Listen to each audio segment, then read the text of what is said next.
Viver com medo é como viver atrás de uma cortina. E a gente até consegue ver algumas coisas, mas na verdade a realidade das cores a gente não enxerga não. Nessa luta contra o medo, o nosso maior inimigo é o nosso eu. Somos nós mesmos, porque nós precisamos decidir se levantar. Nós precisamos entender que quem abre a cortina somos nós. Quem abre a janela, quem abre a porta, quem abre o olho, quem abre a vida, sou eu e você. Enquanto nós estivermos dentro da cortina, escondida por trás do medo de tudo que ele traz na nossa vida, nós nunca vamos vencer essa luta. Suba nesse ringue comigo. Meu nome é Priscila e é sobre isso que eu quero te encorajar a lutar comigo hoje. Calma aí. Já se inscreveu? Vai aqui embaixo, se inscreve no canal, deixa seu joinha, tá bem? Tô contando com você. Quero conversar com você hoje sobre alguns personagens que conseguimos identificar um pouco de medo, porque tiveram atitudes ruins, tomaram decisões erradas e também se trancaram atrás de cortinas. Um deles é Pedro. Eu não sei se você tem o costume de ler a Bíblia, não sei se você tem uma Bíblia aí, mas nos evangelhos, Mateus, Marcos, Lucas e João, a gente vai encontrar o nome e histórias que eles viveram. Então, se você quiser, fique à vontade para poder descobrir um pouco mais sobre eles. Pedro era um pescador. Ele estava pescando, estava trabalhando ali no seu ofício, quando passa Jesus pela praia, olha para ele e o chama e faz um chamado lindo, diz para ele assim: vem que eu te farei pescador de homens. E naquele momento Pedro não tem medo, Pedro larga sua rede, segue Jesus imediatamente baseado nessa promessa. E no meio do caminho, no meio do processo, no meio do aprendizado, porque Jesus ensinou, Jesus chamou a atenção, Jesus corrigiu. Em um dos momentos ali, Jesus fala para ele assim: Pedro, quando tu se converter de verdade, tu vai ensinar os teus irmãos, tu vai ajudar, mesmo conhecendo Jesus, mesmo acreditando em tudo que ele prometeu. Em um dado momento, o próprio Cristo diz para ele que ele ia trair. Ele ficou indignado, né? Não acreditou naquilo. Como eu vou trair o meu Senhor? Mas ele traiu. Ele negou conhecer a Cristo e isso também é uma traição. Ele disse para as pessoas que perguntavam: você é um deles? Não. Mas você se parece com um deles? Você fala como um deles? Você tem o semblante como um deles? E ele disse: não, eu não sou. E isso foi uma forma de trair a expectativa que Jesus tinha colocado nele, trair o compromisso que ele tinha firmado com Jesus, decepcionar a ele mesmo, porque ele era um rapaz que tinha personalidade forte, corta a orelha de um soldado, em outro momento ele diz que seria capaz de morrer por Jesus. Ele sabia das convicções dele, mas isso não o impediu de dizer que ele não o conhecia, porque ele foi atingido pelo medo. O medo de Jesus morrer, o medo de Jesus não voltar, o medo dele morrer junto, o medo de não saber como seria o futuro, o medo de não saber se ia acordar amanhã, o medo de não saber se ele tinha casa para dormir hoje, o medo de explodir ali uma revolução que não quisesse matar só Jesus, mas quisesse matar as pessoas que conviviam com ele. E ele traiu a ele mesmo. Ele decepcionou a ele mesmo. O que eu queria que você prestasse atenção? Ele fez tudo errado. Mas a Bíblia vai dizer, quando ele lembra do que Jesus tinha dito para ele, ele chorou amargamente a decepção de ter negado a Cristo. E aí ele volta para casa, né? Ele vai para casa onde os discípulos estavam e chora lá. Uma diferença muito importante: a gente não precisa ficar chorando sozinho quando fizermos coisas erradas, porque certamente nós vamos fazer, certamente nós já fizemos. A gente não tem que chorar sozinha, porque a solidão é uma má companhia, a solidão é uma má conselheira, a solidão nos leva a fazer coisas que nós não queremos, não pensamos, e em algum momento da vida a gente entende que aquilo ali é o certo e aconselhado pela solidão, a gente faz bobagem, como fez Judas, que é um outro amigo, que é um outro discípulo, que é um outro alguém que também foi chamado por Deus, que é um alguém que Jesus confiou, deu a ele então a missão de guardar o dinheiro, de ser responsável, ele confiou, né? A quantas pessoas você daria sua renda para poder dirigir, para poder organizar, para poder te dizer como melhor gastar? Jesus confiou nele, mas Jesus já sabia desde o princípio que ele era o traidor, que ele o venderia por dinheiro, porque Judas, diferente de Pedro, valorizava muito dinheiro, valorizava muito bens. Mas isso não faz dele melhor ou pior, nós somos diferentes. Eu valorizo mais uma coisa, você valoriza mais outra, e aí tá a humanidade, cada um tem uma prioridade, não tem nada errado em ter prioridade.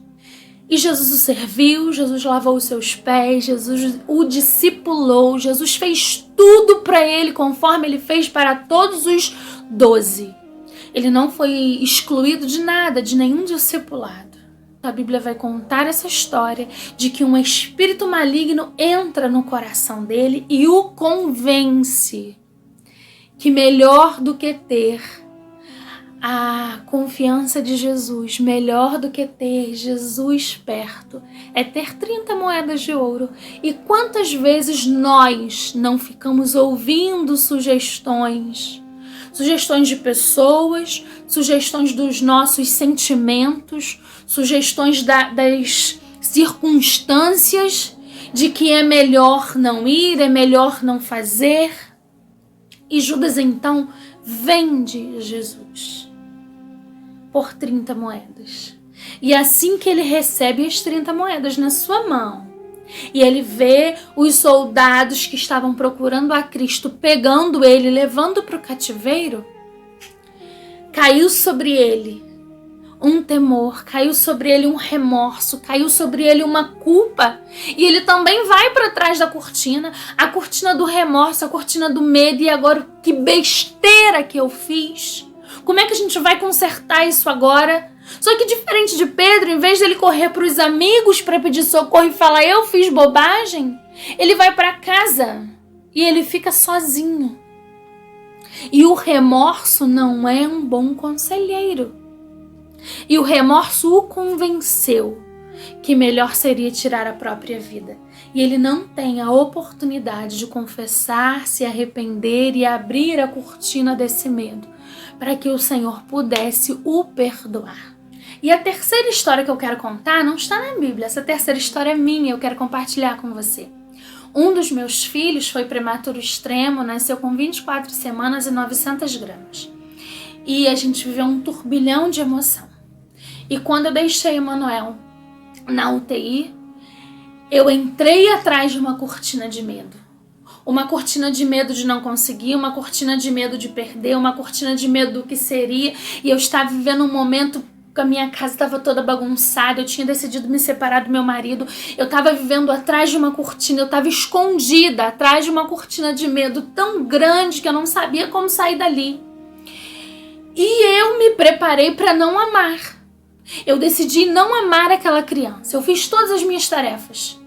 Eu fui visitar e eu assinei papéis e eu autorizava coisas e precisava autorizar cirurgia, autorizar tratamento, e eu estava ali presente com o meu corpo, com o que eu precisava fazer. Mas eu não estava presente com o meu coração porque eu estava escondida atrás de uma cortina de medo, de pânico. E eu não queria ver as coisas como elas eram. Deus me deu uma experiência maravilhosa que eu queria compartilhar com vocês. Eu me vi como se fosse um sonho. O meu eu pequenininho lá embaixo, naquele quarto CTI, olhando o meu filho tendo uma parada respiratória e chorando. Pensando que ele ia morrer, o que eu ia fazer, o que ia fazer, porque todos os dias a gente tinha notícia de morte naquele lugar. É difícil a gente conviver um pouco, né, no CTI, porque todo dia morre alguém, todo dia chega alguém morrendo, e o meu coração estava tão perturbado pela morte que eu decidi que ele ia morrer e que eu não podia amá-lo. Então a minha proteção, a minha cortina foi essa. E aí no meio dessa visão, que era meio que um sonho, Deus falou para mim, eu já fiz no céu, eu já liberei vida no céu, eu já declarei que essa criança não vai morrer, eu já dei a cura, eu tô resolvendo tudo, eu só preciso que você, Priscila, diga que acredita nisso. Eu só preciso que você vire a chave, eu só preciso que você libere o seu coração, porque o seu maior inimigo é você mesmo neste lugar. E quando eu voltei em si ali, daqueles 30 segundos que eu vivi com Jesus, eu tava chorando desesperadamente, eu saí do quarto, todo mundo achando que Emanuel tinha morrido. E eu fiquei lá fora, sentada no jardim, falando, Deus, e agora como é que eu faço isso? Como é que eu faço isso? Porque eu não sei amar essa criança, eu não me preparei para isso. E eu com medo, com angústia, com pavor, com pânico, liberei o meu coração. E a partir dali, o Emanuel ficou lá mais uma semana só. Eu fui pro Rio, eu moro em Petrópolis todos os dias, porque a própria psicóloga da clínica achava que eu não ia conseguir cuidar. Eu tive que fazer um curso de primeiros socorros, ela me acompanhou, fiz terapia com ela ali, e eu disse pra ela o que eu tava sentindo, e ela me ajudou a sair, ela me ajudou a encontrar esse caminho, me ajudou a abrir a cortina do medo que eu tava vivendo e olhar as cores como elas realmente são.